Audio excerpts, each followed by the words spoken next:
quando se fala de tecnologia, também me deu uma oportunidade para pensar um pouco sobre a evolução que a tecnologia teve ao longo dos últimos 100 anos e qual é o impacto que essa evolução teve ou não naquilo que nós construímos hoje em dia.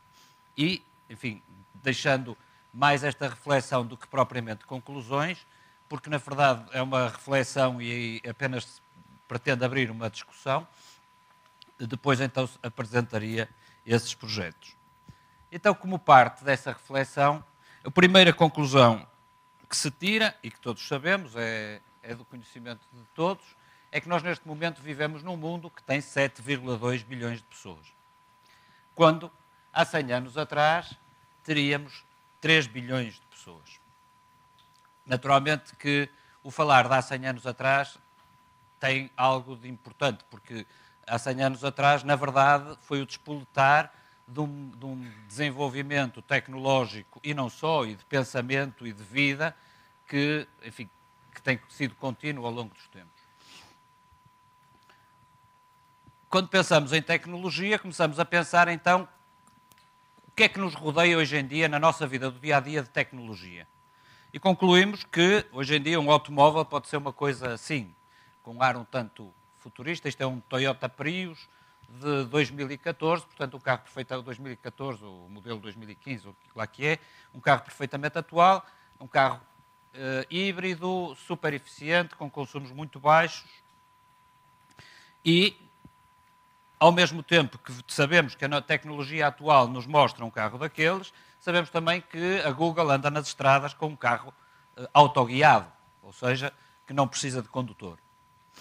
Isto, digamos, é aquilo que na tecnologia atual é um automóvel. E isto era um automóvel há 100 anos atrás. Note-se que a mesma admiração que nós fazemos com um carro autoguiado era a mesma admiração que as pessoas faziam na rua quando viam uma coisa destas, não é? Porque, como é naturalmente até lá, só tinham visto cavalos.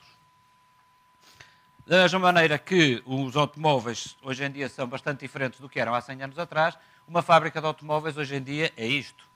Uma fábrica inteiramente robotizada. Nesta fotografia, por acaso, nem se vê nenhum homem. Como, aliás, não se vê nesta, mas se pode imaginar quantos trabalhariam aqui. Esta é uma fábrica, ainda por cima, uma fábrica de automóveis da Ford, que foi super revolucionária na altura, porque introduziu os conceitos de produção em série e de produtividade que ainda hoje são estudados e trabalhados. Então passemos, por exemplo, aos aviões. O que é um avião hoje em dia? Este é um avião de transporte de carga, mas, e aí em cima está uma brincadeira que é os drones da Amazon, de entrega de encomendas que eles pretendem fazer com drones, portanto já sem ninguém. Mas os aviões também podem ser isto hoje em dia. A tecnologia permite que haja um avião movido a energia solar, da mesma maneira que há aviões, também eles, teleguiados. Concluímos que a diferença para um avião de há 100 anos atrás é brutal. Há uma evolução que diríamos muito grande. O mesmo se aplica aos comboios. Este comboio é um comboio de tecnologia de levitação magnética no Japão, que atinge velocidades de 500 km por hora, quando há 100 anos atrás isto era um comboio. Portanto, novamente, durante estes 100 anos a evolução tecnológica foi muito grande.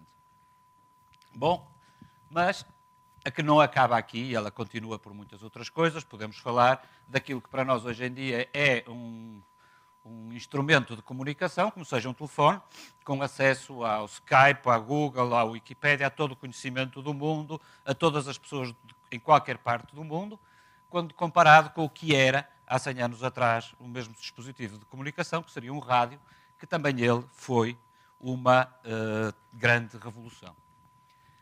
No entanto, naturalmente, a evolução também é muito grande. Isto para já não falar, obviamente, em toda a tecnologia do espaço, em que sabemos que temos um robô em Marte, temos uma estação espacial onde vivem pessoas, e há 100 anos atrás o telescópio era a única coisa que permitia ao homem ver o espaço. Bom, tudo isto se refletiu também, naturalmente, nas cidades. E, portanto, uma cidade como São Paulo, que hoje tem 11 milhões e 200 mil habitantes e que em 1920 teria 500 mil habitantes. Há uma diferença enorme comparada com uma rua de Londres em 1920, que seria uma coisa deste género. Bom, o que nós podemos concluir disto, enfim, rapidamente, e numa conclusão rápida, como a título de reflexão, é que somos mais do dobro do que éramos há 100 anos atrás. E que estamos ligados online, que temos acesso a todo o conhecimento que queremos em qualquer ponto onde estejamos, ou que podemos falar com qualquer pessoa em qualquer ponto onde estejamos, com um simples aparelho como este. Temos reparado que a evolução da tecnologia tem sido feita no sentido de substituir o homem em todas as tarefas que a tecnologia permite e tudo é quase imediato. Há uma noção de velocidade em todo o processo de evolução tecnológica de que falamos, que é muito presente em qualquer caso. Bom, e na construção, o que é que aconteceu? Na construção, podemos dizer, isto é uma construção de uma barragem, de uma grande barragem nos Estados Unidos, relativamente recente, em que nós olhamos para esta obra e percebemos que quase tudo o que aqui está feito, ou esta obra é feita com um número muito reduzido de pessoas, particularmente comparado com o que vemos nesta que foi a maior barragem do mundo nessa altura, a barragem do Assuão no Egito, em que, construída em 1900, e que podemos ver os milhares de pessoas, quase como na construção das pirâmides que existiam. Nas pontes, as pontes evoluíram também, e hoje em dia, duas imagens de duas pontes recentes, esta do viaduto de Milão ou a ponte de Bras-de-la-Plaine, que são pontes já em que a tecnologia nos permitiu atingir vãos já bastante superiores e só para vocês terem uma ideia, esta ponte que aqui está, o pilar mais central de todos, tem 300 metros de altura, tem a altura da Torre Eiffel.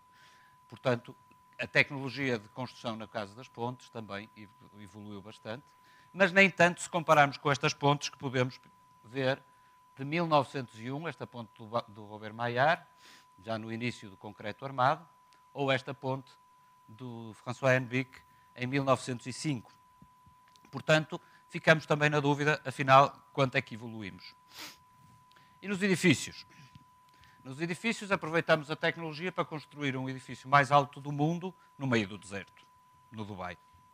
E, efetivamente, é o edifício mais alto do mundo, foi um grande sucesso, foi construído em 5 anos, mas temos que ter calma, porque quando começamos a olhar para o passado, vemos que o Empire State Building, que aqui está em estrutura, foi construído em 1930 em 15 meses.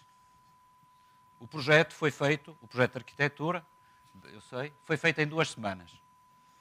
E, portanto, quando olhamos para isto, dizemos, uou, afinal, o que é que se está a passar? A evolução tecnológica no nosso mundo não está a ser minimamente, ou não estará a ser tão forte ou tão importante como no resto das nossas coisas do dia-a-dia. Atenção que este edifício, que poderíamos dizer que era um edifício desatualizado, que estava feito de acordo com os parâmetros de 1930, foi sujeito a uma remodelação e atualmente é LEED Gold, portanto tem um dos patamares mais altos de classificação de eficiência energética.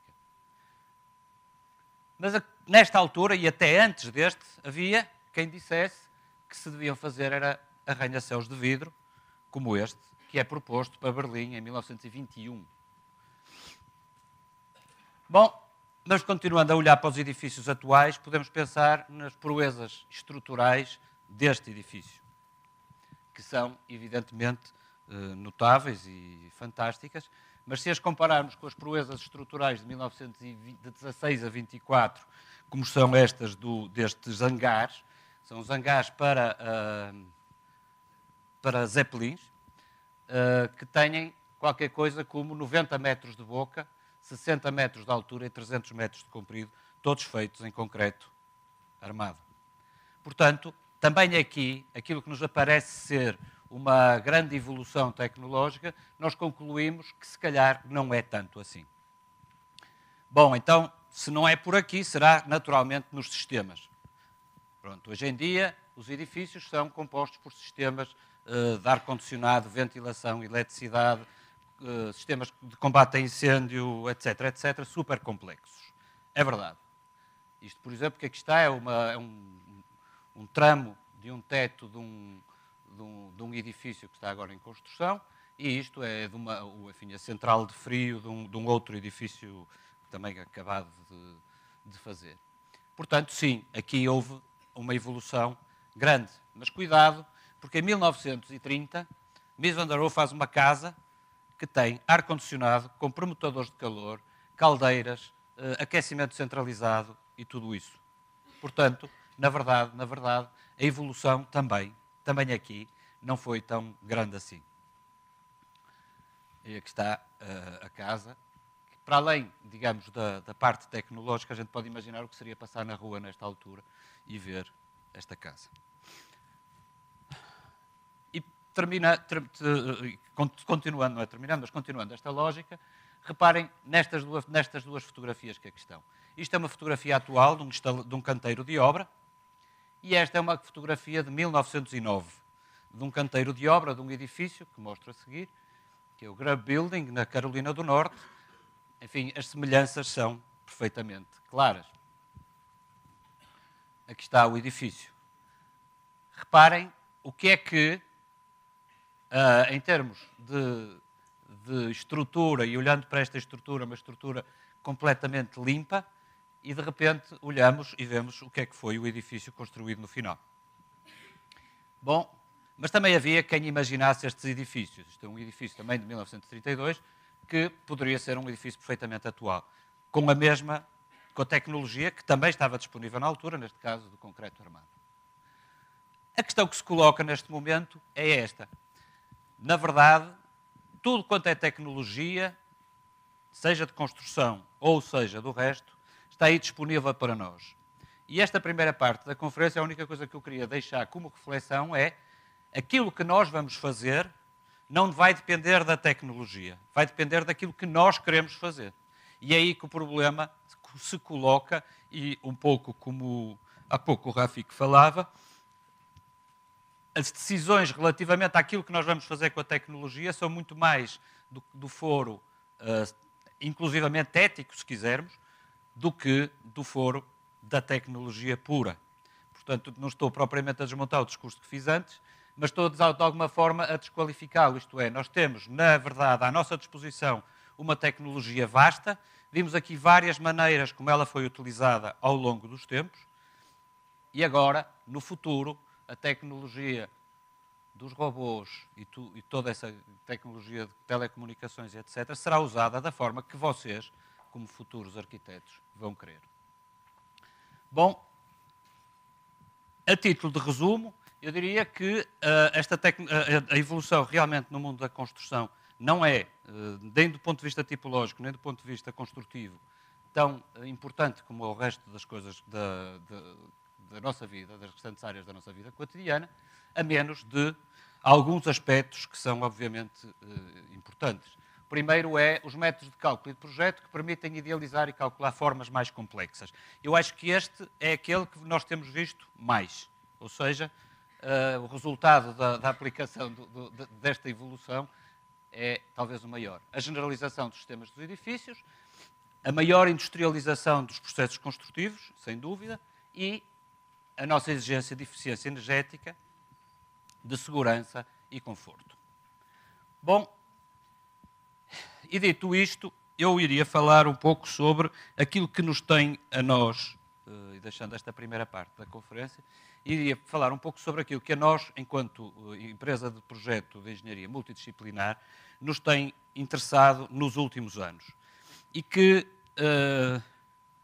na verdade, se encontra resumido de uma forma bastante que se adapta perfeitamente no pensamento e num texto que muitos de vocês provavelmente já conhecerão, do Ítalo Calvino, que é os Six Memos for the Next Millennium, em que ele defende, tendo sido um texto escrito, feito para um curso de literatura, em que ele defende que o próximo milénio será, ou terá como fundamentos, ou como temas, a leveza, a rapidez, o rigor, a visibilidade, a multiplicidade e a consistência, embora este último ele nunca tivesse dado um nome, mas é assim mais ou menos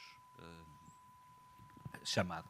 Isto, na verdade, quando a gente pensa nisto em termos de construção, isto quer dizer um conjunto de coisas bastante claras.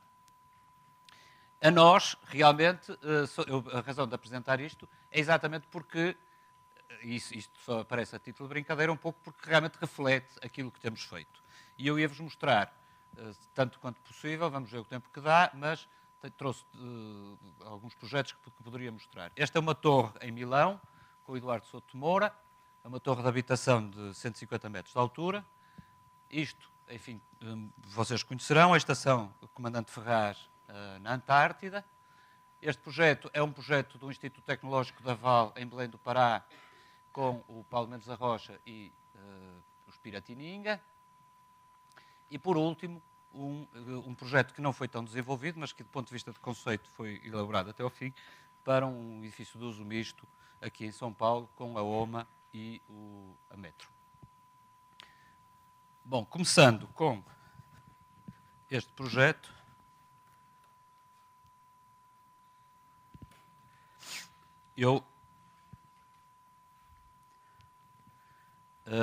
este projeto basicamente é um conjunto de habitação, uso misto também, porque tem escritórios e centros comerciais e tudo isso, num local chamado City Life, que era a antiga Feira de Milão. O lote que estava em causa é um lote com 2 torres. Uma das torres estava a ser feita pelo Eduardo Souto de Moura, connosco, e é sobre essa que eu vou falar, que é aquela do lado direito. Bom, basicamente o programa é um programa de habitação com vários apartamentos por piso, em que o que se pretendia e o desejo do cliente enquanto programa era de ter as residências tão transparentes quanto possível. Aquilo que os clientes pretendiam era um tipo de habitação quase de vidro, digamos assim. Esta é uma das plantas das diversas tipologias, porque na mesma torre havia naturalmente, um conjunto mix de tipologias que iam desde os T4 aos T1s ou T2. Portanto, ao longo da torre elas tinham que ser empilhadas e desenvolvidas de uma forma mais ou menos flexível. Bom, este tema levantou logo uma questão, e que foi a questão de que o cliente, logo no início, não sabia exatamente dizer-nos qual é que era o mix que ia pretender, porque isso ia depender do mercado e ia depender de quando o projeto estivesse concluído, é que eles estavam em condições de dizer quantas é que queriam de cada. Então aí levantou-se logo um problema de flexibilidade, então vamos ter que fazer o projeto de maneira a que seja possível, em qualquer momento, alterar as tipologias. Isto são vários pisos com diferentes tipologias, e isto são algumas imagens só para vocês terem um feeling do projeto. E isto é uma imagem da fachada. Bom, então, para isto, o que é que nós propusemos? Propusemos um sistema construtivo que assenta numa lógica de um pavimento elevado, com a laje estrutural na face inferior do pavimento, e tudo quanto a instalações anda neste pavimento elevado. Este era um tema que nós já tínhamos tentado, ou já tínhamos utilizado numa outra obra, que me vou mostrar a seguir, e que permite que em qualquer altura, quando se pretender mudar uma tipologia, tudo que é tubulações se possam mudar para alterar banheiros, cozinhas, etc. Esta imagem é uma imagem que mostra claramente a integração de todas os complementares, de todas as especialidades, digamos assim, a fachada, o núcleo estrutural e a estrutura, o ar-condicionado e aquecimento, as instalações hidráulicas e as elétricas. A grande vantagem desta solução, ou tirando partido desta solução, como vamos ver, é o facto de que, usando a laje em baixo e utilizando, digamos, este pavimento falso para colocar as treliças, nós passamos, e vocês que têm bastante sensibilidade estrutural, digamos que passamos toda a compressão através da compressão dos balanços, portanto das consolas, através da laje e não através do aço propriamente dito, o que permitiu que estas treliças fossem muitíssimo económicas do ponto de vista do peso. Este é o tal projeto que nós fizemos e que foi construído há cerca de 10 anos em Portugal, em Lisboa, e que foi o primeiro projeto em que experimentamos esta técnica de inverter as coisas, portanto, de colocar tudo quanto é tubulação no pavimento e usar um pavimento falso. Aqui estão duas fases de construção em sítios diferentes, em locais diferentes, e uma fase acabada.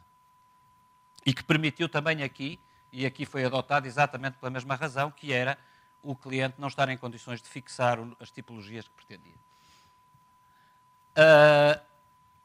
Aqui neste desenho mostra-se muito claramente o que é que estávamos a tentar fazer. Estávamos a tentar que o projeto e o processo de construção fosse o mais standardizado possível, o mais industrializado possível, para que a velocidade de construção e o mais flexível possível, para que a velocidade de construção pudesse ser a maior mas que ao mesmo tempo garantindo todas as condições de conforto. O que vou mostrar a seguir é um pouco os pormenores de tudo isto. Aqui podemos verificar já que existe e é proposta uma fachada dupla, que em Milão se justifica, dado que tem um inverno muito rigoroso, e que, portanto, a fachada dupla permite utilizar, particularmente de inverno, é fechada, e ao ser fechada, aquela, digamos, funciona como estufa, a fachada dupla funciona como estufa, e permite aquecer o ambiente. No verão, esta fachada exterior é aberta e, portanto, é ventilada e não tem qualquer influência. Bom, o que acontece, e aqui este relógio aparece aqui como um tema, que é, na verdade, hoje em dia, projetar um edifício assemelha-se muito, e particularmente numa estrutura como a nossa, e este relógio surgiu um pouco como moto interno, quando estamos a falar de projetos multidisciplinares e integrados, nós temos que encarar o edifício realmente como um relógio. E como um relógio, nas várias componentes, todas as peças têm que encaixar na perfeição, para que ele funcione bem, e no fim ele vai ter que ser bonito. Portanto, tudo isto representa bem aquilo que nós pretendemos, ou pretendemos dentro desta ideia. Bom, nesta imagem vemos claramente a lógica, então, que foi do conceito do projeto, que é ter um núcleo, enfim, com alguma... Este edifício tem 27 por 27 metros de planta, um núcleo onde correm tudo que é ductos e tubulações, de cima a baixo. Claro que, tratando-se de um edifício de 150 metros, temos duas caixas de escadas com saídas opostas, afastadas de não sei quantos metros. Temos um elevador privativo dos bombeiros, temos enfim, todos os elevadores necessários, e depois aproveitamos o resto das paredes para tudo quanto é ductos, que entram depois nas casas através do pavimento e não do teto, ou do forro, como é normal. Aqui isto que é um desenho preliminar, que depois, no fim, se transformou já numa vista integrada de todas as especialidades. E estes são os desenhos já de coordenação geral das especialidades todas, através do pavimento, onde vemos aqui o ar-condicionado era feito através de ventiloconvetores com água fria e quente fornecida centralmente pelo empreendimento. Aqui são algumas imagens da coordenação e fundamentalmente de áreas técnicas, e agora, falando um pouco da estrutura, um problema de uma torre de 150 metros é fundamentalmente um problema de ações horizontais, que no caso de Milão são fundamentalmente devidas ao vento, não tanto devidas ao sismo. O que aqui vemos são os vários cálculos e os vários cálculos efetuados para determinar a deformação máxima nos pisos superiores e o cálculo dos coeficientes, dos fatores de conforto das pessoas, porque o edifício, o facto de ser flexível, não quer dizer que, muitas vezes quer dizer que ele não cai, mas a pessoa lá em cima não pode enjoar quando vier o vento e ele começar a abanar, e portanto há critérios de conforto que têm que ser verificados para garantir que o edifício funciona. Bom, Inicialmente, este é o dito tema de que falávamos há pouco, inicialmente o prédio nasceu com um conjunto de pilares periférico, afastados muito pouco, afastados cerca de 3 metros uns dos outros, e que com uma estrutura deste tipo. Ao desenvolver o projeto e quando apareceu a ideia de passar, portanto, do pavimento elevado com a laje em baixo, aí pôs-se o problema, mas por que não então tirar os pilares da fachada, porque isso dá-nos muito mais flexibilidade do ponto de vista do desenho da fachada. E então foi isso que foi feito, apesar de termos tirado os pilares todos da fachada, nos cantos, porque o vão era bastante maior, naturalmente tivemos que manter 4 pilares. Naturalmente, quando se olha para o ambiente que fica criado quando se tiram os pilares da fachada, quando comparado com este que os tinha lá, é natural que este seja preferível pelos clientes dos apartamentos. Outra vez, a questão dos coeficientes de conforto. Este pavimento, sendo em balanço, é mais flexível. Como é mais flexível, há que confirmar que o pavimento não vibra. É isso que foi feito. E aqui, enfim, plantas estruturais e os desenhos da estrutura propriamente dita. Pois, aqui foi um fait divers, quando se chegou a este momento, foi que o aspecto do hall de entrada seria qualquer coisa assim, com os 4 pilares. Bom, na altura o Eduardo resolveu então dizer, mas eu não gosto desses 4 pilares, como é que a gente pode tirar os pilares, etc, etc. Estabeleceu-se uma grande discussão e a inspiração acabou por vir do próprio Milão, com o edifício Velasca, e em que então acabou por se adotar um sistema de pilares que trazem as cargas diretamente para o núcleo e que fazem a transferência das cargas diretamente para o núcleo. Algumas imagens desse trabalho. E, enfim, aqui o tema e o custo estimado da estrutura, que andaria na ordem dos 260, 270 euros por metro quadrado, que para um edifício desta altura não é um número bastante controlado. Ora bem, isto aqui eu não queria mostrar, mas enfim, isto não me está claramente a obedecer, mas pronto. Aquilo era parte do embasamento, desculpem eu ter avançado assim, mas não tem interesse nenhum, é parte do parque de estacionamento e não é muito importante. Depois, a parte das instalações hidráulicas também e todo o conceito de distribuição, etc., das instalações hidráulicas. E para que nós pudéssemos fazer um sistema que assente numa lógica de pavimento falso, há que garantir que fugas futuras ou qualquer reparação possa ser feita sem ter que destruir o apartamento, porque senão ter que se levantar o pavimento do apartamento seria complicado. Então as tecnologias e as técnicas que fomos procurar são aquelas que nos dão mais garantias de poder resolver os problemas sem ter que destruir o apartamento. Neste caso, um sistema muito conhecido, que é o sistema PEX, que é o sistema em que os tubos são embainhados por umas bainhas e, portanto, funcionam basicamente como um cabo elétrico, ou seja, substitui-se um tubo como se substitui um cabo elétrico numa casa. Os outros materiais também para garantir que, para dar o máximo de garantia de qualidade de todas as soldaduras, para não haver qualquer problema no futuro. E a questão das instalações mecânicas. As instalações mecânicas, enfim, aqui temos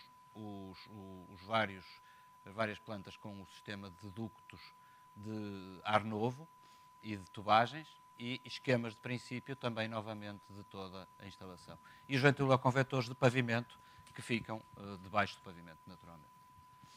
Também a estimativa de custo de cada uma das especialidades, porque isto que eu estou a mostrar foi uma apresentação feita ao cliente há uns anos atrás. Pronto, eletricidade também, todos os sistemas, etc. Aqui vou acelerar um bocado, senão vocês adormecem. E a parte da fachada. A parte da fachada foi um pouco a parte divertida também deste processo, porque a fachada é um elemento fundamental, não só pelo seu custo, como também pelo impacto que tem, o impacto visual que tem, como também pelo aspecto tecnológico da construção da fachada.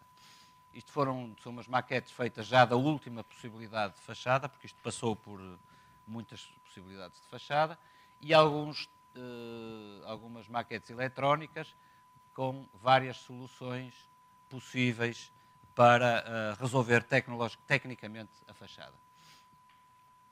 Enfim, estas ainda tinham um pressuposto que era de virmos buscar ar diretamente à fachada, que depois foi abandonado no final, e o aspecto final disto tudo. Note-se que é curioso perceber, vocês verão aqui estes Y e as pessoas perguntam-se porquê é que será. É curiosa a ideia dos Y, mas esta fachada assenta numa lógica que é... vou chegar aqui à frente, melhor, julgo eu que aqui se vê bem. Assenta numa coisa que é... Pretendia-se que houvesse o mínimo de elementos estruturais na fachada. Então a primeira coisa que há que pensar é que um U tem resistência, um U de vidro, tem resistência para vencer os 4 metros de altura da fachada. E, portanto, não precisamos de nenhum elemento metálico para fazer a SU resistir ao vento, apesar dos 150 metros.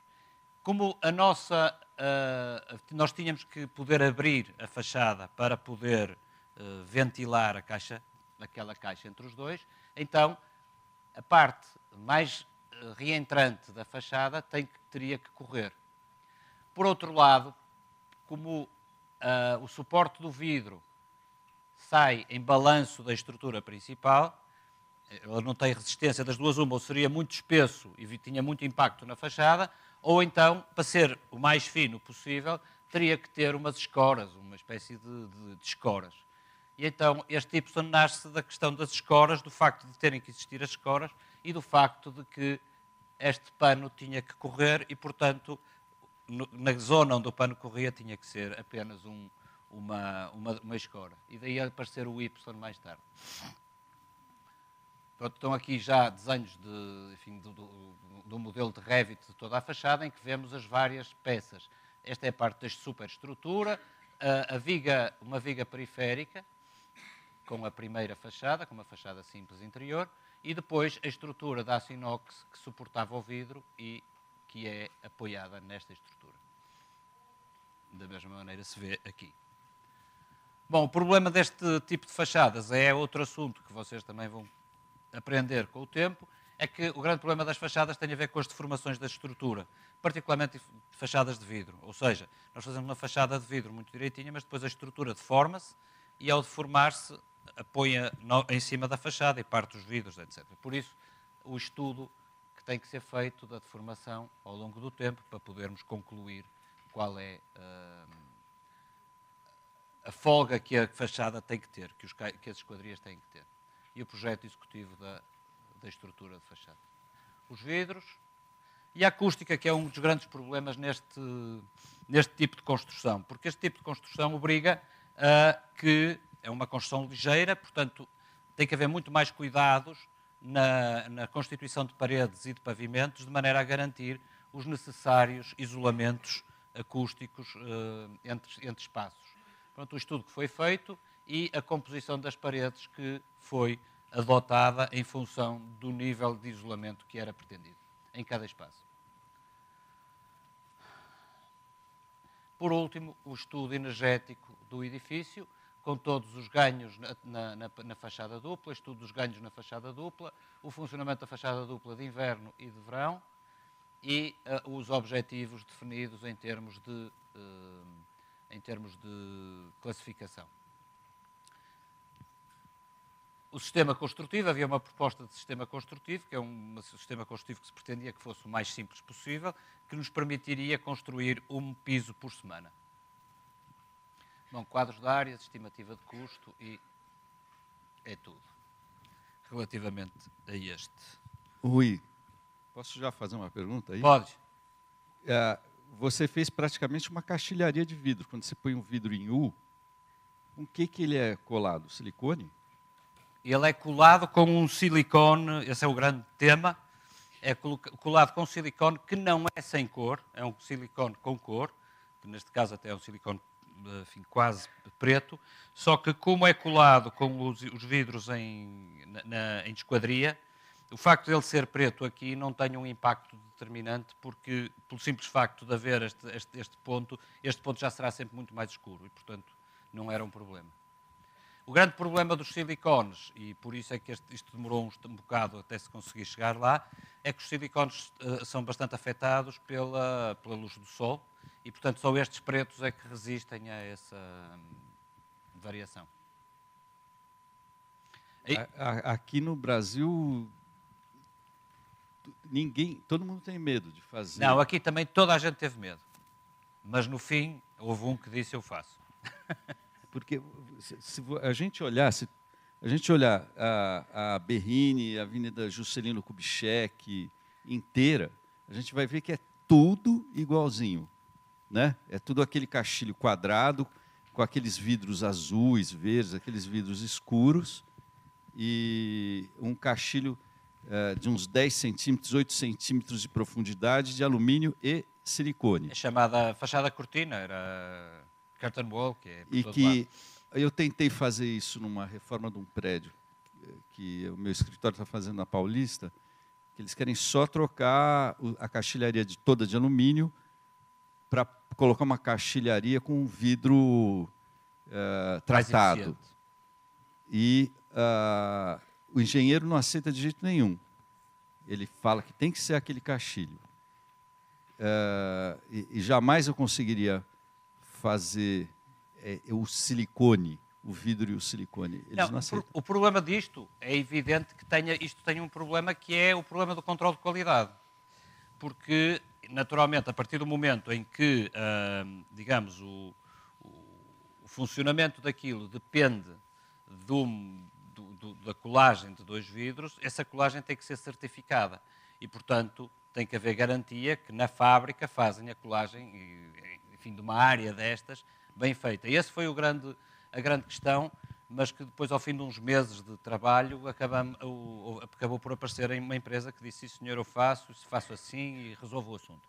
Que dá garantia. De qualquer forma, é preciso que se note que este heroicismo todo tem, obviamente, uns suspensórios ali.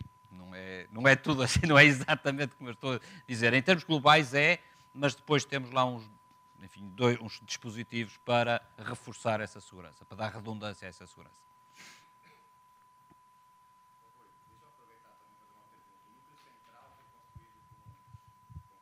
É concreto, exato. E aqui a lógica, eu não falei nisso, tem toda a razão, peço desculpa. A lógica de que o núcleo seja de concreto tem a ver com uma coisa, é que o núcleo de concreto é muito rápido de fazer, com a cofragem.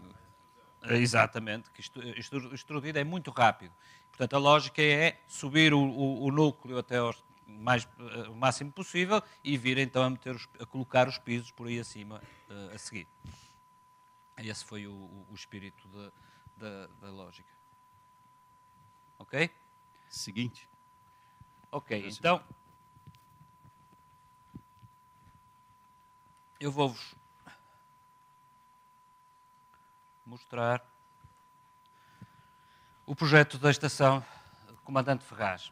O projeto da estação Comandante Ferraz, da Estação Antártica Comandante Ferraz, desenvolve-se num ambiente de pós-incêndio, certo? Portanto, a estação Comandante Ferraz ardeu e foi preciso, e portanto a ideia é substituí-la. Portanto, logo à partida que temos uma determinação fundamental que é segurança. Segurança é um tópico fundamental do projeto desta estação. O segundo tópico é: há 4 meses por ano em que se pode trabalhar lá, portanto, todo o desenho, todo o projeto da estação tem que ser feito de forma a aproveitar os 4 meses por ano que se pode trabalhar lá. Segundo tópico. Terceiro tópico: lá não há eletricidade distribuída, lá não há sistema de tratamento de esgotos, lá não há rigorosamente nada. Portanto, a estação tem que ser tão autónoma quanto possível. E, portanto, estes 3 tópicos são os tópicos que regularam todo o projeto. O ambiente é este que aqui vemos, portanto, bastante inóspito. E vemos aqui o local onde está, isto é da antiga estação, e vemos aqui a antiga estação num dia de verão. E num dia de inverno. Outro dos problemas da estação é que, no inverno, a neve acumula e havia várias situações em que, pura e simplesmente, cobria toda a estação. Ou seja, este teto, este telhado que aqui vemos, ficava frequentemente completamente tapado. Aliás, há uma história engraçada que um dia, que conta o comandante da Marinha, que um dia sentiram um barulho, foram ver o que era, e então tinham um leão marinho em cima da cobertura dos contentores. Ficaram em pânico, naturalmente, porque aquilo não estava feito para levar com o peso de um leão marinho. Depois o leão marinho lá acabou por cair ao chão e sair dali. Bom, este é o projeto que foi vencedor do concurso do Estúdio 41, um escritório de Curitiba, com quem desenvolvemos os projetos, e que, basicamente, em termos globais, esta imagem é boa, que permite explicar. O que é que nós temos? Temos aqui, este corpo é o corpo dos laboratórios. A Estação Antártida é fundamentalmente uma estação de pesquisa científica, que tem laboratórios científicos. A parte de trás é a parte dedicada aos alojamentos, metade é ocupada pelo pessoal da Marinha que toma conta da estação, a outra metade é dos cientistas. As partes centrais, esta e aquela, são as zonas sociais, onde há enfim, os refeitórios, as bibliotecas, etc. Esta parte branca é o coração, um dos corações da estação. Portanto, é a parte toda, é chamada garagem, mas é a parte onde estão os geradores, onde está todo o equipamento técnico fundamental da estação. Novamente, olhando para a planta, aqui estão os dois níveis da planta. Esta é a planta do piso dos laboratórios. Portanto, tudo isto são laboratórios dos mais diversificados que há. É um edifício muito pequeno, mas que é de uma diversidade total, porque temos desde laboratórios de geologia a laboratórios de botânica, a laboratórios de zoologia, portanto, laboratórios com necessidades completamente diferentes uns dos outros. Aqui, então, a parte central, a garagem que se desenvolve em 2 pisos, a parte de baixo com os geradores e a parte onde eles guardam as máquinas, e a parte de cima com tudo o resto, de tratamento de esgotos e tratamento de águas e tudo isso. Atrás, este nível que vemos é um nível de técnico ainda, portanto, de zona técnica de tudo que é tratamento de água de consumo, e aqui os camarotes de um lado, camarotes do outro e zonas públicas no meio. Alguns cortes do projeto em que se vê a diferença entre os dois blocos. O bloco traseiro com a parte de zonas técnicas em baixo e o bloco frontal simples. Aquela parte que falava da questão, mas isso nós vamos já ver a seguir, da questão do vento e da questão da acumulação de neve, era um dos grandes, é a razão pelo edifício estar levantado do chão. Porque o vento, ao passar no inverno, o vento, ao passar aqui, evita que a neve se acumule. No nosso caso, isso não era evidente porque, como temos estes dois edifícios a cotas diferentes e com este abscesso aqui em baixo, com esta barriga, tivemos que fazer um estudo do vento para garantir que, apesar de tudo isto, a neve não acumulava. Os cortes longitudinais e algumas imagens da maquete eletrónica que foi feita na altura. Novamente, a ideia do relógio, que aqui, então, aplica-se na totalidade. O que acontece é que neste edifício, todo o centímetro é importante, porque a quantidade de infraestruturas e de instalações técnicas que este edifício tem é brutal e não é possível, enfim, alargarmos-nos e criar folgas por todos os lados. Portanto, todo o projeto teve que ser muito preciso do ponto de vista da passagem de todas as instalações, como vocês vão ver, para garantir que nós conseguimos encaixar-nos no menor espaço possível. Este é o corte tipo e aqui levantou-se a primeira questão. Como é que vamos construir este edifício? Aí fizemos uma investigação do que é que se estava a fazer nos outros, o que é que estavam a fazer todas as outras estações que estavam a ser construídas lá, de vários tipos, mas aquele que nos interessou mais e que pareceu ser o mais interessante para construir esta tipologia de estação é um sistema que assenta numa lógica de contentores, de containers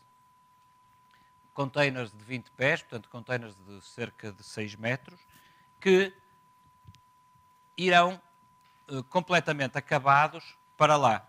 Ou seja, eles são todos construídos na fábrica e vão já prontos para lá. O projeto, a partir do momento que esta lógica de containers foi definida, passou a ser um projeto de montagem, fundamentalmente, e, portanto, de separação do edifício em fatias, para que cada uma dessas fatias pudesse ser transportada. Se vocês repararem, a lógica, então, passa a ser, temos os containers que vão assentar em cima de umas mesas, que assentam em cima destes pilares, e esta mesa é composta por uma meia asna que faz este desenho, outra meia treliça, estou a chamar asna, mas vocês chamam aqui é treliça, outra meia treliça deste lado, e aquilo a que nós chamamos os caixões centrais, que é este inferior e o superior, mais meia treliça, mais meia treliça. Estas treliças, se vocês repararem, este montante não está alinhado com aquele, com o montante do container, por duas razões. Em primeiro lugar, porque se estivesse alinhado, esta treliça já não caberia dentro de um container. Em segundo lugar, porque nestes dois chamados caixões existem todas as infraestruturas do edifício e a ligação aos containers é feita exatamente nestes pontos. O que acontece é que as ligações vão já feitas e quando o container é pousado no sítio, a ligação das infraestruturas fica automaticamente feita. Com o objetivo de poupar tempo lá, de construção lá. Aqui vê-se uma das coisas que é desencorajada, muito desencorajada, é a utilização de concreto naquele território e, portanto, todas as fundações são feitas, obviamente terá sempre que haver qualquer coisa, mas são feitas através de ancoragens ancoradas no terreno, através de grautes e de argamassas, mas sem a utilização de concreto em grande escala. Todas as ligações são aparafusadas, todo o sistema é concebido através como um Lego. Por fora existirá um revestimento com cerca de 17 centímetros de isolamento em poliuretano, em PUR, que garante a eficiência energética de todo o conjunto. O edifício é isolado em dois níveis diferentes. O primeiro é diretamente nos containers, portanto estas áreas são as áreas que são tratadas termicamente, e depois estas áreas são as chamadas áreas de buffers, se quisermos, e que têm temperaturas intermédias entre a temperatura que pretendemos lá dentro e a temperatura cá fora. Bom, a lógica construtiva, como eu disse, foi aquilo que regulou todo o projeto, e aqui podemos ver um exemplo do que é a lógica dos containers. Aqui neste caso temos já os dois banheiros, uns containers que incluem os banheiros, em que vemos aqui, digamos, as infraestruturas em cima e em baixo e as ditas ligações que estão aqui e aqui, que entram diretamente nos ditos containers. Uma imagem das infraestruturas nos dois caixões. Aqui houve uma lógica natural de que tudo que é sistemas de eletricidade e ventilação, de exaustão da ventilação, estão em cima, bem como, obviamente, sistemas de combate a incêndio, e tudo que é esgotos e insuflação de ventilação é feito aqui. Cá estão as ditas ligações sobre as quais assenta o container. Áreas técnicas. As áreas técnicas principais, produção de energia e de águas, estão localizadas na garagem. Estas que estão distribuídas ao longo da estação são as áreas de tratamento de ar depois dos espaços, porque com a falta de espaço que tínhamos, não faria sentido ter o tratamento de ar centralizado, que conduziria a ductos enormes e, portanto, não seria suportável por esta construção. E aqui atrás, a zona técnica das águas. Bom, então, aqui o sistema estrutural. O sistema estrutural, como eu expliquei, basicamente assenta numa mesa composta de duas meias treliças que são digamos, agarradas ao caixão central. Portanto, há uma espinha dorsal a todo comprimento, que é este caixão central, que está apoiado nestes pilares, e da qual saem as chamadas costelas, que são digamos, estas meias treliças. Estas meias treliças estão todas espaçadas exatamente a dimensão de um contentor, de um container. Portanto, o container pousa diretamente em cima destas meias treliças. A composição estrutural do bloco de trás, que tem a zona técnica das águas. Isto que nós vemos aqui é também um container, é um container com o depósito acoplado e que é suspenso daquela mesa. E também, obviamente, é apoiado por estes pilares também, mas é fundamentalmente suspenso de cima. O resto da lógica construtiva é todo igual. Os pressupostos do cálculo estrutural, ou seja, aqui as sobrecargas consideradas e as sobrecargas também que deviam ser consideradas, ventos de 200 km/h e a neve de 1,5 m nas coberturas. O sistema das fundações, a lógica da construção das fundações, portanto, ancoragens sobre as quais serão aplicadas fundações metálicas. E aqui algumas imagens do projeto, naturalmente, porque a obra não arrancou. São imagens de Revit do projeto. Este projeto foi todo desenvolvido até o executivo, todo ele desenvolvido em BIM, como vamos ver. E aqui, o que aliás foi, digamos, a mesma única hipótese de conseguir compatibilizar todas estas instalações, porque por muito que critério que fosse definido, e foi definido à cabeça, para a passagem das várias instalações, a diversidade do edifício era muito grande, nomeadamente na área dos laboratórios, e portanto foi importantíssimo desenhá-lo exatamente como ele iria ser. Aqui vemos o tal sistema construtivo, os pilares, aqui as meias treliças, o caixão superior, novamente as meias treliças superiores, em que o container assenta nas meias treliças inferiores e apoia as superiores. Portanto, vou passar estas imagens, mais ou menos. Cá está a zona inferior, que basicamente é também ela corresponde a uns containers também de mercado com depósitos de água. A ligação entre os dois corpos, já está ela. A garagem, a estrutura da garagem, que é uma estrutura completamente diferente, porque a garagem, enfim, não correspondia àquele sistema construtivo. As fundações, enfim, e o cálculo, todo o cálculo que foi efetuado para justificar isso. A parte das instalações hidrossanitárias é um tema importante porque também não há lá distribuição de água. A água é obtida de duas lagoas que existem atrás, uma e duas, atrás da estação, que são lagoas de gelo, digamos, onde eles fazem a captação da água, é trazida para este local, onde ela depois é tratada com sistemas de tratamento.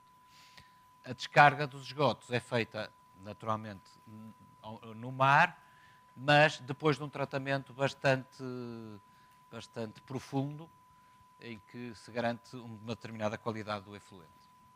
Bom, aqui os esquemas propostos dos vários tipos de tratamento de esgoto, de águas cinzentas, de esgoto de águas negras, etc. As áreas técnicas e, novamente, as imagens daquilo que foi feito para conseguir compatibilizar todas as especialidades, todas as instalações. Aqui é os depósitos sem a estrutura, os depósitos com a estrutura, para garantir que os tubos passavam todos, enfim, um trabalho bastante de relojoaria, como se pode imaginar. E, por fim, a questão das instalações mecânicas, por fim ainda, mas pronto. A questão da análise do clima e do conforto, das características, cargas térmicas por utilização, a insolação, enfim, todo o estudo que tem que ser feito para fazer o projeto, para se poder fazer um projeto de climatização, exposição aos ventos. Cá está o estudo que foi feito para garantir que aqui no meio tínhamos uma velocidade de vento. Este estudo foi o que determinou a altura ao solo do edifício, porque havia, enfim, visões diferentes. Os investigadores queriam que o edifício ficasse mais baixo, mas ficasse muito baixo, já não cumpria o objetivo e, portanto, acabou por ser este estudo que definiu a altura. A envoltória do edifício, a recomendação para os isolamentos térmicos a considerar e as várias soluções de climatização consoante os espaços.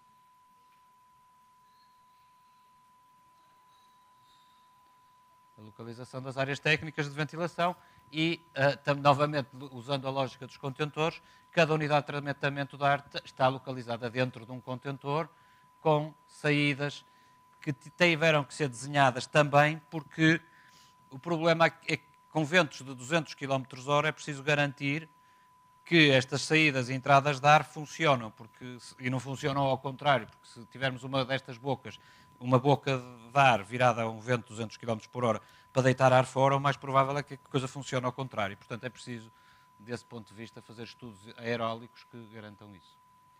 Pronto, e os sistemas de produção de energia, de água quente e fria. Bom, a questão da geração de energia foi o aspecto, enfim, bastante que veio até ao fim do projeto, sempre. E a conclusão a que vocês vão chegar é que, na verdade, a geração de energia vai ser feita com geradores, com gasóleo. Porquê? Por razões mais ou menos óbvias. Na verdade, os geradores são a melhor fonte de energia porque funcionam em cogeração, isto é, da mesma maneira que eles estão a produzir eletricidade, eles estão a produzir energia térmica que é usada para aquecer o edifício. E, portanto, a energia térmica vem, digamos, gratuita para o aquecimento do edifício. Senão, em alternativa, teríamos que ter algo a produzir eletricidade e depois usar essa eletricidade para aquecer o edifício, que é sempre pior do ponto de vista energético do que utilizar a mesma máquina para fazer tudo. Isso, de qualquer das formas, não fez com que a Marinha não quisesse, fez com que a Marinha não desistisse de ter alguns geradores aerólicos portanto, de vento, geradores movidos a vento e painéis solares e fotovoltaicos para complementar. Mas, como vocês vão ver na matriz de energia, enfim, a componente de leão é, sem dúvida, dos geradores. De qualquer das formas, a questão é esta. Esta estação tem o dobro da área que tinha anterior. Consome menos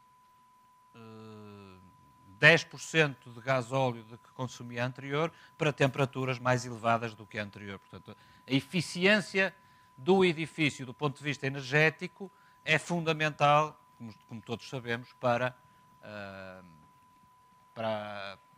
a eficiência energética, claro. Produção de energia elétrica, enfim, todos os estudos que foram feitos e a questão da segurança. Os níveis de risco, vou acelerar um pouco, que isto não interessa muito, e os sistemas de combate a incêndio. Isto foi importante porque, como eu disse, a segurança era o tema deste projeto e o que aconteceu foi que a Marinha queria todos os sistemas em redundância e realmente, em alguns sítios, foi exatamente isso que aconteceu. Aqui estão vários sistemas que em muitos sítios foram usados até em redundância para garantir que agora não há mais incêndios que não possam ser apagados imediatamente. A acústica, novamente, um tema fundamental. A questão do isolamento entre espaços, não é tanto o isolamento lá para fora, que lá para fora, enfim, não há automóveis, mas o isolamento entre espaços e garantir que este tipo de construção dá um bom conforto acústico e bom isolamento acústico entre espaços. Portanto, novamente.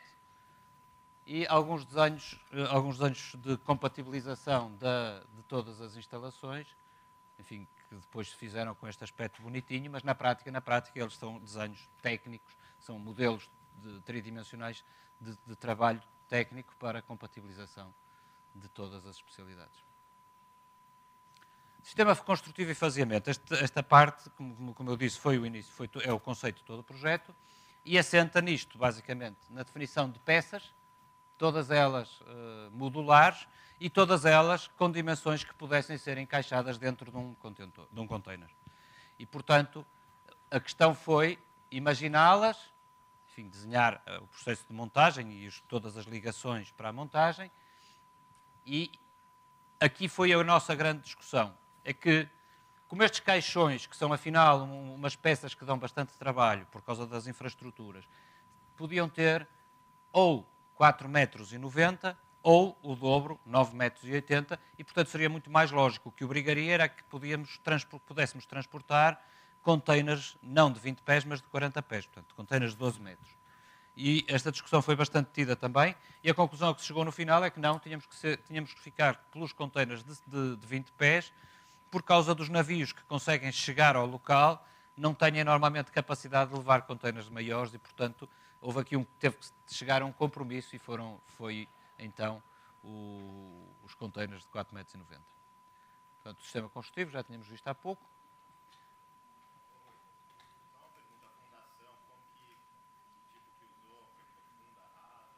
Não, a fundação é feita com ancoragens e é uma peça metálica que é, portanto, são 4 ancoragens por pé, e essa peça metálica, há uma peça metálica que os une e de onde arranca a saída, de onde arranca o pilar, portanto, onde é montado o pilar.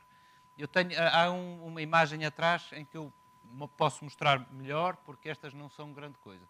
Mas eu acho que aqui, aquela pequenina dava. Está aqui. Portanto, esta peça, esta cruz, assenta em cima de quatro ancoragens. São 4 ancoragens, na prática, são 4 estacas, mas são 4 microestacas, mas que na prática são ancoragens de diâmetros de 63. E depois, daqui, portanto, esta cruz para aqui e aqui encaixa, e é parafusado, o arranque do pilar. E daqui é que sai. Bom, portanto, esta foi a lógica, e então a lógica é começar por montar os pilares, as mesas, as 2 mesas, e depois pousar os contentores em cima e a parafusá-los, no fim, completar com a cobertura. Este quadro que aqui está é um quadro, basicamente, de peças, em que estão aqui desenhadas cada uma das peças, a descrição de cada uma, a quantidade, o peso de cada uma, e para chegarmos a um número de contentores que teriam que ser transportados para construir a estação. E que andava à volta de... Isto é fundamental, porque um dos grandes preços disto, da estação, é o transporte e a logística de levar tudo para lá. É uma logística complicadíssima do ponto de vista de navios, porque tem que vir em grandes navios até Punta Arenas, no Chile, e depois, dali, há um transbordo e vai em navios pequenos para lá. E, portanto, o custo, o número de contentores e a tonelagem eram fundamentais para determinar o preço. Pronto, e novamente, quadro de áreas e estimativa. Rui, agora uma pergunta aí que achei. O que o arquiteto fez aí? Essa é a dúvida. Fez tudo, bom, para já. Então, o que o arquiteto te entregou de tudo isso daí? Eu acho que este projeto não foi feito exatamente assim. Este projeto foi feito, na verdade, assim. Ou seja, havia um projeto inicial posto a concurso que tinha por base outros pressupostos construtivos, outras lógicas construtivas, e depois, quando começamos a trabalhar, enfim, uma desemata e outra desasfola, e a coisa vai, até chegar a um ponto em que todos estão satisfeitos com aquilo que estamos a fazer. Houve aí houve algumas discussões saudáveis quando se tratou de fazer as janelas, porque os arquitetos naturalmente queriam janelas maiores, mas se fizesse janelas maiores a eficiência energética caía, aumentava o consumo de combustível e então não podia, e portanto houve aí algumas discussões que são normais e saudáveis, mas do resto do ponto de vista, houve bastante discussão à volta da espessura do isolamento, mas não teve a ver com arquitetura propriamente dita, teve a ver com filosofia da própria estação, porque quanto maior fosse o isolamento, menor era o consumo de gasóleo. Mas há um ponto de equilíbrio, porque nós podíamos ter 30 centímetros de isolamento, e então baixávamos, imaginemos, 15% o consumo de gasóleo. Mas o custo dos 30 centímetros era de tal maneira alto que então já não valia a pena e, portanto, há aqui um equilíbrio a ter-se. Mas, de resto, tudo o resto foi feito em total, eu diria, sintonia. Não houve propriamente o que é que um fez e o que é que o outro fez. A decisão foi tomada e depois eram os dois a trabalhar tudo ao mesmo tempo na mesma coisa. Este é, naturalmente, um projeto muito técnico, não é? É um projeto muito o outro, da Antártida, é um projeto muito técnico. E, portanto, eu percebo a tua pergunta, mas, na verdade, foram os dois ao mesmo tempo. Ok. Bom, este é um outro projeto, que é o projeto do Instituto Tecnológico da Val Desenvolvimento Sustentável, em Belém do Pará, do arquiteto Paulo Mendes da Rocha e do Piratininga, connosco. Este é um projeto que também está o projeto executivo acabado e entregue. Isto não é isto, desculpem.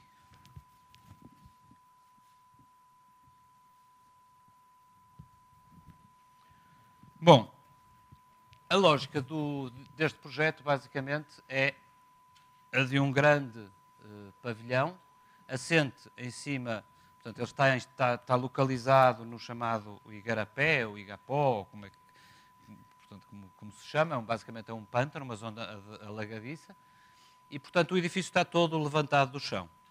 A lógica do edifício é também ser um edifício de laboratórios, todo ele de laboratórios e salas de aula, e como tem uma densidade de laboratórios muito grande, o Paulo imaginou, desde a primeira hora, que a altura estrutural que nós pudéssemos ter para levantar o edifício do chão pudesse servir também de área técnica. E foi isso, efetivamente, que foi feito. Começo pelas plantas de arquitetura para vocês entenderem. Portanto, tudo isto aqui é o Igarapé. E temos 3 núcleos de acessos verticais para acesso ao edifício. E a rua de acesso é esta que aqui está. Bom, este é o primeiro piso, é o tal piso piso técnico, digamos assim, onde estão todos os equipamentos técnicos do ar-condicionado e passa toda a tubulação e ductos estão nesta área. E o que vemos aqui são todas as zonas que estão ocupadas por instalações técnicas.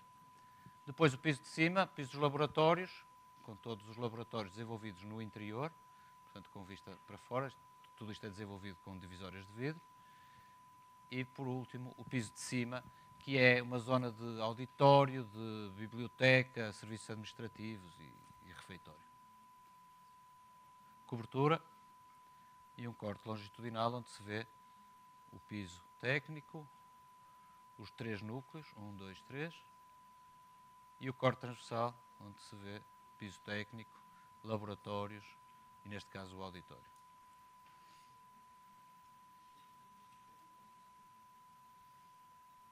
Umas imagens.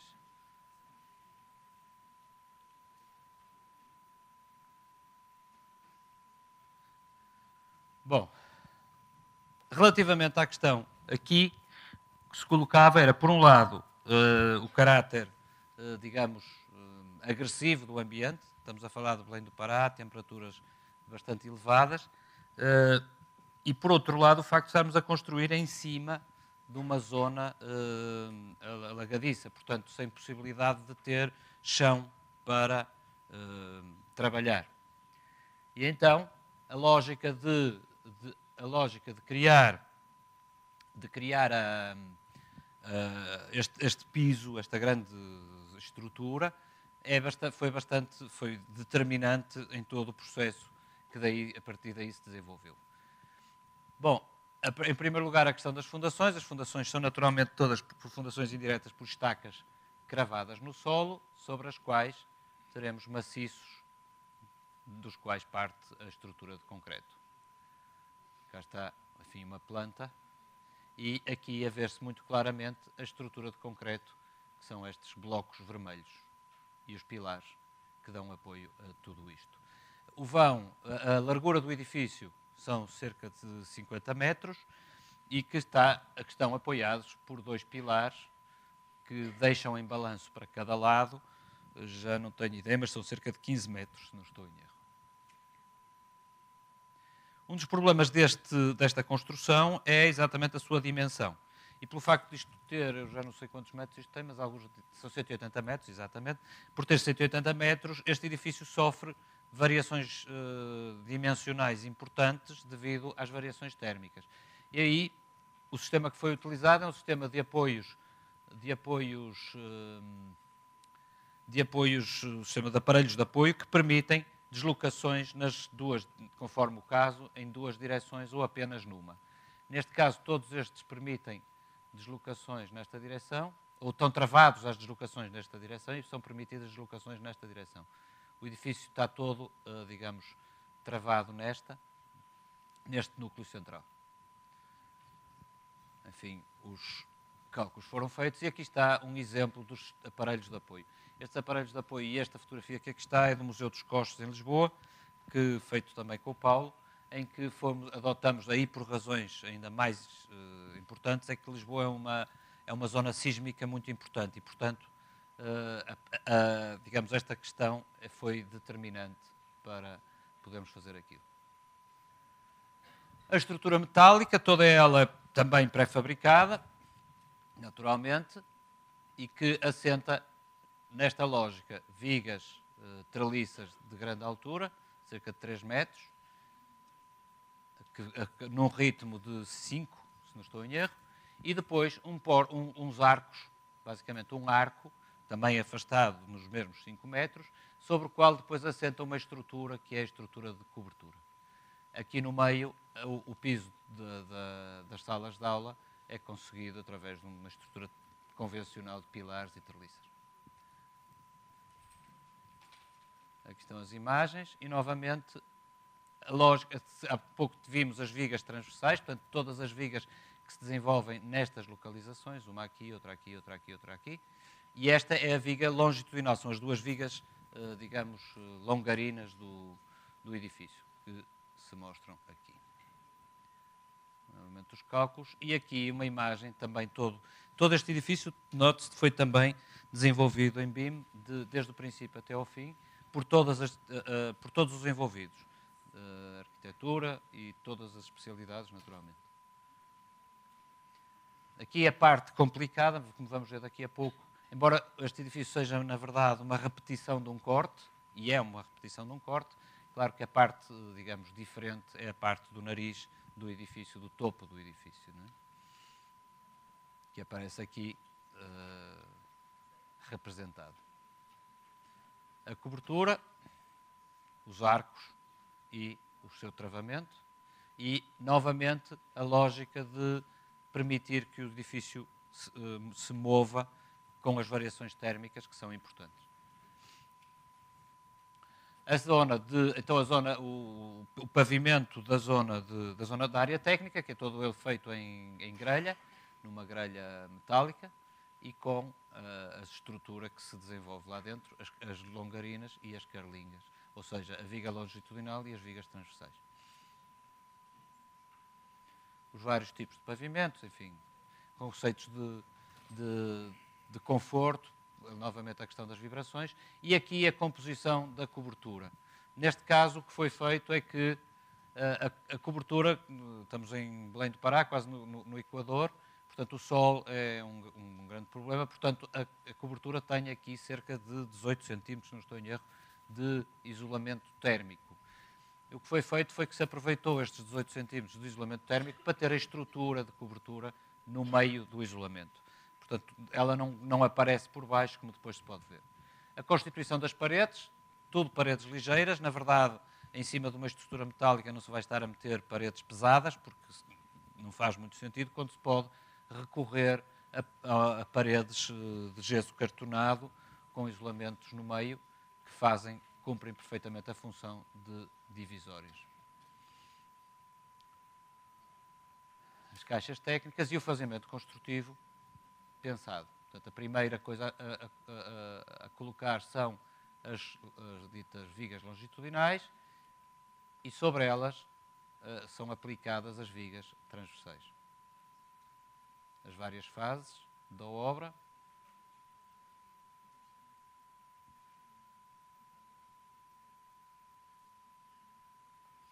Pronto, e aqui são alguns desenhos técnicos, enfim. Só para vocês não pensarem que isto é só imagens. Não, isto no fim traduz-se tudo em desenhos destes, não é? Isto é aquilo que produz aqueles desenhos. Algumas imagens da estrutura. e, novamente, todo o estudo climático que é feito para o cálculo da climatização. Quem fez o estudo climático aí? Como? Quem fez o estudo climático? Quem fez? Fomos nós. Vocês mesmos. Fomos nós, não sou eu, que eu sou calculista, mas há lá temos gente para fazer isso. Quem pagou isso, hein? Essa obra? Quem pagou a obra? Quem há de pagar é a Vale. Vale. A Vale do Rio Doce. Do Rio Doce, exato. A obra está em concorrência agora. Bom, aqui, do resultado destes estudos, resulta, enfim, em coisas práticas para vocês, a recomendação das espessuras de isolamentos térmicos, a recomendação do comportamento térmico dos vidros e das esquadrias, portanto, tudo que é fachadas. Basicamente, estes estudos é isso que conduzem, para além de fazerem e permitirem a definição do nível de ensombramento que se pretende, e aqui é o estudo de ensombramento que está feito, a definição e aqui a proteção solar, todo o estudo da proteção solar nas várias horas do dia, e a questão dos ventos, que, conforme já vimos há bocado, é fundamental também, particularmente se estivermos a pensar em utilizar ventilações naturais, como é o caso. Iluminação, portanto, iluminação de luz natural e os resultados obtidos com as soluções de arquitetura escolhidas. E os sistemas, enfim, de ar-condicionado também, e as várias soluções propostas para cada espaço.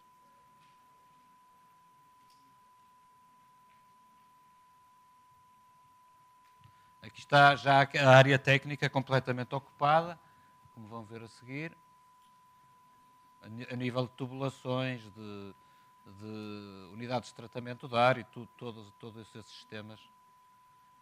A questão das águas aqui também foi muito importante, porque a questão da reutilização das águas e do tratamento das águas antes de as lançar, de as rejeitar, teve um peso fundamental no projeto. Isto são esquemas das isométricas, de tubulação e de esgoto. Consumos, distribuição de consumo de água, como é que ela é feita, e todo o esquema com os depósitos de água naquelas duas torres existentes. Instalações de segurança contra incêndio, enfim, todos os sistemas necessários ao edifício funcionar. E, por fim, enfim, novamente umas imagens bonitas de compatibilização de todas as especialidades. Como vocês veem, fazer um projeto, e eu acho que estas imagens são boas porque percebe-se que não é só fachadas e vidros e janelas, há muita coisa lá dentro. As entranhas do edifício são uma coisa cada vez mais importante.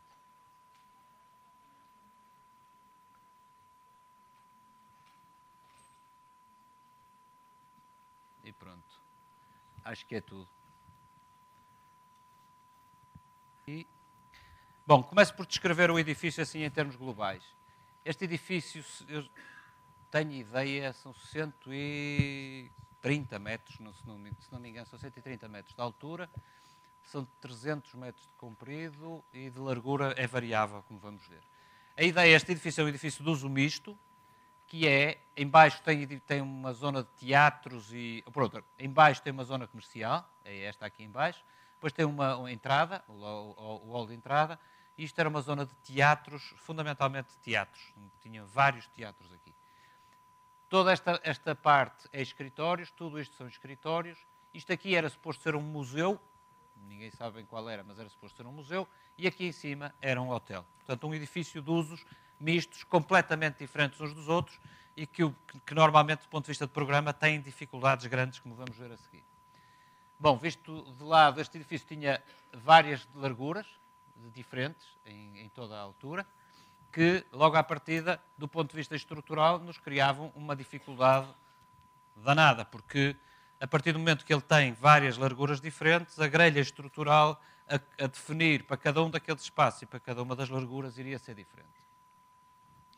Outra imagem do edifício, em que se vê... Atenção que este lote é muito estreito, como vamos ver a seguir, e essa é uma das coisas que determinou toda a proposta do projeto. Isto é na Roque Petroni Júnior. Aliás, RPJ é da Roque Petroni Júnior. Era, porque depois, entretanto, o edifício não foi para a frente. Portanto, Aonde é isso aí? Roque Petroni Júnior. É lá para a Berrini. Morumbi. É, tem aqui, isto aqui é um Walmart e não sei o quê. Bom, mas enfim. Este é mais um... A ideia era criar, nestas separações, uns pisos completamente vazados, que seriam pisos de uso comum, e aqui embaixo a tal entrada e os teatros nas várias vertentes. E aqui está uma fotografia da maquete que foi feita na altura. Bom, o problema aqui, novamente, era como resolver construtivamente este edifício. E aqui a solução, novamente, é uma solução metálica por razões que vamos ver a seguir. Também, em que tudo quanto é infraestrutura andará nos pavimentos e nos forros. Portanto, teríamos a laje colocada à meia altura destas treliças e estas treliças seriam as treliças com a altura estrutural máxima que pudéssemos adotar, que seria da ordem dos 80 centímetros, para vencer os vãos e os balanços que a diferente largura daqueles blocos nos obrigava a ter. E, portanto, ao utilizar a altura toda do pavimento, os 80 centímetros, não nos esquecemos que aqui em todo o mundo, há aquela regra do 1,10 m entre pisos, ou seja, entre dois pisos contíguos. Ou seja, entre dois pisos contíguos tem que haver um 1,10 m cego por causa do incêndio, não é? Portanto, esse 1,10 m normalmente é muito confortável para a estrutura porque nos dá altura para vencer os vãos. Bom, aqui foram estudadas 3 opções e que se veem aqui muito claramente. A primeira era, ok, apesar de ter aqueles pisos vazados, vamos usar um sistema de estrutura vertical, de cima a baixo, que, como se verifica depois ao analisar as tipologias de cada um destas alturas, não funcionava bem. Além do mais, seria uma pena que estes pisos, que eram tidos como vazios, viessem a ter uma malha de pilares como aquela que ali está. Segunda, este foi o primeiro estudo que fizemos e fizemos estes 3 estudos para quantificar, do ponto de vista do custo, qual é que seria o acréscimo de custo para utilizar a solução que, no fim, acabou por ser a solução escolhida pelo cliente. A outra alternativa era criar, então, enfim, limpar só o piso inferior, os de cima manter-se-iam com pilares e criar, então, uma grande estrutura de transferência neste nível. Novamente foi estudado e calculada a quantidade de aço por quantidade de quilos por metro quadrado da estrutura para esta solução. E por último, fizemos uma terceira proposta, considerando uma estrutura treliçada em toda a altura de cada um daqueles blocos e que, na verdade, pelo facto de estarmos a usar esta altura toda para vencer estes vãos, que são grandes, isto aqui são 20 e tal metros, aqui são 50 metros, 50 metros, 50 metros, portanto, estamos a falar de grandes vãos, mas que, na verdade, para serem cumpridos com esta altura toda, não tem qualquer problema. Fizemos os cálculos também e concluímos que, na verdade, até do ponto de vista do peso de aço, esta seria a solução ideal. Então, qual é que era a solução? A solução são 4 núcleos de concreto, a vencer a altura toda, e depois um conjunto de estruturas que se apoiam nesses núcleos.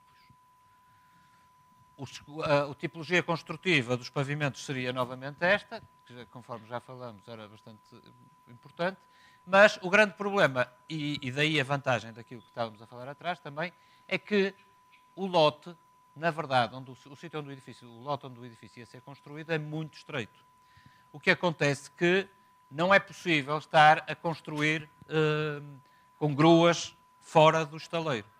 Então, a proposta que fizemos foi, por um lado, estudar a construção do edifício num sistema normal, de baixo para cima, considerando a construção dos núcleos, e depois vir a construir de baixo para cima todo o edifício.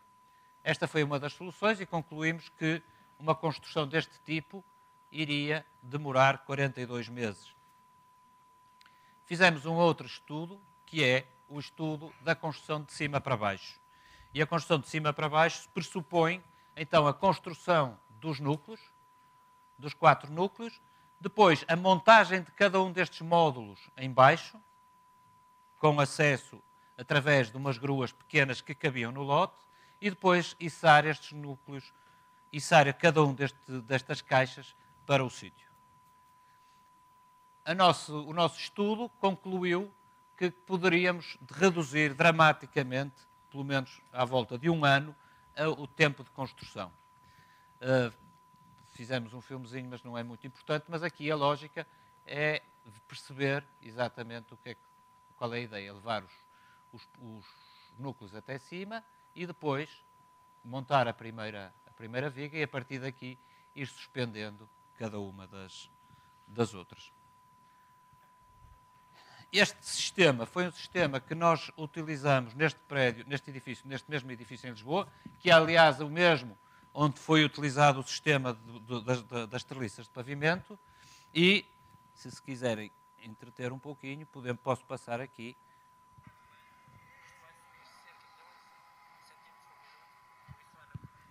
O levantamento de um daqueles blocos usando esse mesmo processo de içar a estrutura.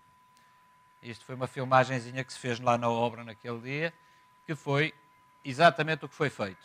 Aquele bloco foi montado todo em baixo, todo no chão, com acesso fácil das gruas e depois içado para o local.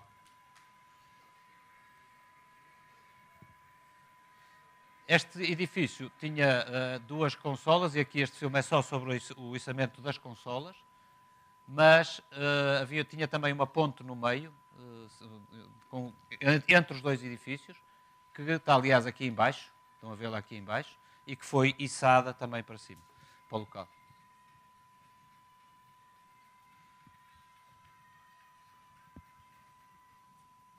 E pronto.